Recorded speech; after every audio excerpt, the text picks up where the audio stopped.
have more cannabidiol.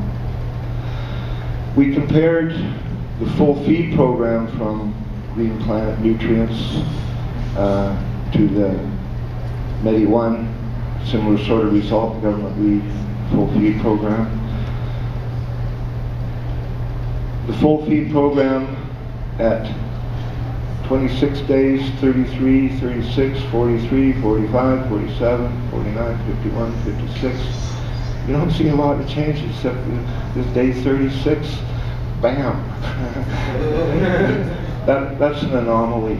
That's unexplainable. We have no idea why that happened. Day 36 is before the flush. On a 9-week cycle, you'll see your highest THC level at week 7. That doesn't mean you want to cut it at week 7 for more THC. It's only going to be 3 to 5 points higher. Then as you flush, it drops off. But you're sacrificing THC for smoke that burns and doesn't go black and full of nutrient. And Medi-1 through the cycle, same sort of thing. Doesn't change a lot. Once the THC is there, and it doesn't go away. Oh, and incidentally, John won the cup in Toronto in June for his. It was for the private grower cup, and his pot won. It's called Medi Kush. It's a strain of his that he developed for his pain, and he's got it standardized and continues to grow it. And what he also did, he's got 3 other growers to use the same thing, same lighting, same setup, and he got 4 grows all standardized. This is the THC levels from the 4 different grows. A little bit of fluctuation, but that's no more than 10 to 15%. So you're pulling the same product out of 4 different grow rooms time and time again. They have standardized medical cannabis. Now that one strain is not going to do John. I'm not making out that one strain is going to do anybody for pain relief, but a consistent strain that's dependable, that you can give away or you can sell or you can use yourself and get the same effect every time, I believe is really important. Then you have the other strains for your other needs. Yes? What about tolerance? Getting exactly the same product off consistently, aren't you going towards that next strain? I fear to say that you're looking for recreational intolerance. Now, I'll explain that. Oh, pain. If you have take 200 milligrams of THC a day for your pain, when you first start taking it, this is in a natural product capsule, standardized to 200 milligrams. When you first take it, you'll get an effect, and then over using it for a week or two, that'll diminish that effect that you feel. But that's the euphoric effect. The pain relief will stay about the same. You won't get less pain relief from 200 milligrams of THC after 2 weeks than you did in your first day. You'll get the same pain relief, but you get less euphoria. So, for example, like morphine users, they start losing opiate receptors to accommodate for the influx of the synthetic opiates. That doesn't happen with consistent use of cannabis. There's no like natural body adaptation. Indeed, the receptors are pliable. They change in number. Yeah. But I talked myself into believing this about a week ago that, and I've actually droned on about it in a number of talks, that the effect of cannabis is not about THC that we realize. We realize it in our pain relief, but not in our heads. That the effect you get from cannabis, for example, when everybody takes a bag of pot, the first thing they do is smell. When everybody sees new pot, they smell it. You're not smelling THC. You're not smelling cannabidiol or cannabinol or any of the cannabinoids. They don't smell. You're smelling the terpenes, the aromatics of the plant. I smell to make sure there's no mold in that stuff. We inhale a spider mite.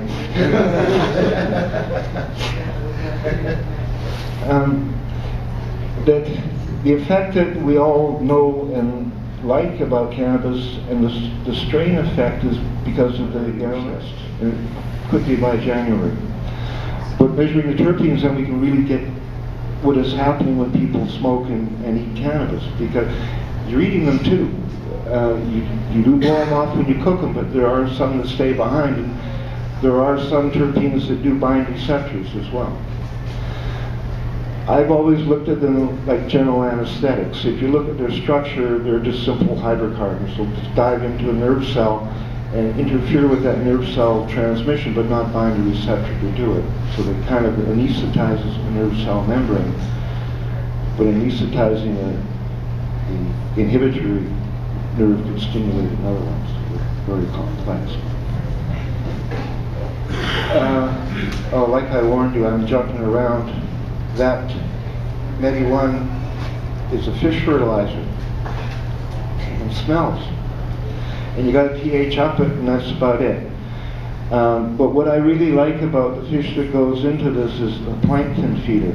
It filter feeds plankton. That's got to be a nutrition punch for you. And then they hydrolyze it with enzyme and put it into the mix. And it's not essential for a standardized grow, but it's really, really helpful. And if indeed you're in chronic pain and don't want to do a lot of opening and mixing, it's a good product. And like I showed you, it turns out quality cannabis. This is my pet cannabinoid, cannabidiol. When you're testing Medi-1, were you testing with higher sativa strains, or just indica strains, or cross strains, or was it just a was it just a Kush, or? Yeah, the research goes all done on the same Kush, the same strain. Kush, right. Yeah. No doubt somebody has used it on sativas, but I don't have data on that. Do you? Yeah. I on YouTube. Yeah.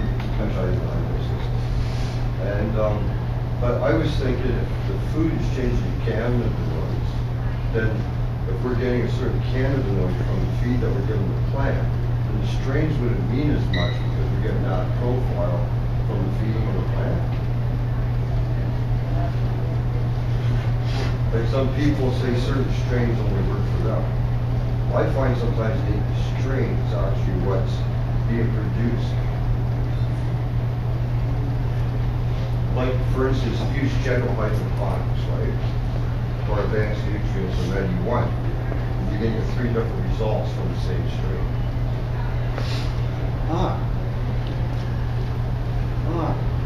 You get where I'm coming from? Yeah. So if it's having a change in the profile of the cannabinoids, right, then the strain, not as it was indica or sativa, I would say, would it be as much of a change to if you use the same food? Well, maybe I can answer it this way, that the cannabinoid profile is locked into the genetics very, very tightly. And you're not going to change it a lot with a nutrient. You can up the THC level, but you won't change the ratio of the cannabinoids one to the other. Indeed, you'll get more cannabinoids or less from different nutrients, but you won't change the profile. I wish you could. You think that could be the future though for medicine?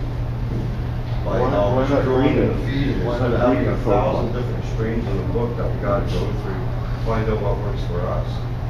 Instead, we could just buy this one, like Medi-1, and that will work for me.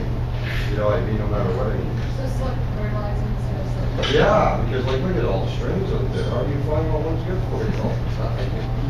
Go to a seed bank and read all the strains. You said earlier that leaving the auto was exposing it to hot air and light, so the cannabidiol goes up. Or What happens to cannabidiol in those conditions? You don't just go away. I don't know I don't really know what it turns into. I think it will just fall apart, I believe. I don't know. The ring here is broken compared to THC. That's the only difference in the molecule. You're just pulling this part around, right, connecting it on there. So it's opening up that ring that gives it completely different properties at the receptor and its antioxidant properties, everything. We're out of time? Oh, shit, I'm sorry. Okay. We're getting into it. We need you here for an hour and a half. Yeah, really sorry, but Do I have to we're stop? gonna have Do I to have break one- it Turn up. One more on, point? guys. 1 minute. The profile in red here is one we call Halley's Comet. This red. This is cannabidiol here, compared to the THC which is there. And we think of the earlier chromatograms I showed you. This strain has taken a young lady from 10 to 16 grand mal epileptic seizures a day down to 1 or 2 a month when she has her period. That's the effect of cannabidiol on epileptic seizures. We seesawed her seizures with higher THC. She'll seize more CBD less. We've got 2 young ladies using this strain right now. Comes from Vancouver Island. It's a mutant. It's a Texada Time Warp cross. Nobody knows the daddy. There's no other strain like this in BC. It's a one of a kind. It's beautiful. We've got it growing indoors. Hopefully we'll make clones available. I'll shut up. Thank you very much.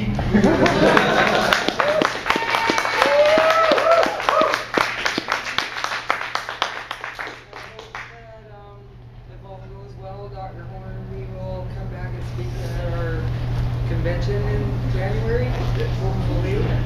He has joined us quite a few times, so if we're really lucky, we'll get him over a couple of times a year, so keep your fingers crossed and he'll have a bit longer lecture to do that. I want one of those. Thank you enough for coming, Paul. And it's always a pleasure, and yeah, I wish we could book you for the whole afternoon, because I'm sure people would be more than happy to come and join us, and this is all day. Remember, you'll be able to watch his lecture again in a couple of days. Steve will have it up online on the YouTube channels. And thanks for coming with it. Come and join us today, and hopefully we got him in a couple minutes.